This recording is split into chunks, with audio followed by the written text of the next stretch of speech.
wakati naangalia vyombo vya habari,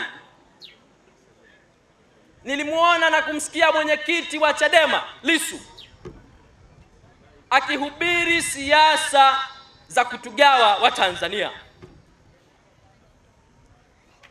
Amethubutu kutugawa Watanzania kwa sababu ya asili zetu, kwa sababu ya ukabila wetu, kwa sababu ya maeneo yetu.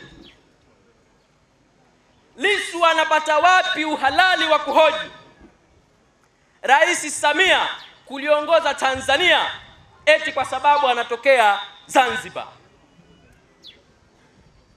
Mwalimu Nyerere miongoni mwa hotuba zake za mwaka 1995 alitabiri ya kwamba watatokea wanasiasa wa hovyo wa namna hii.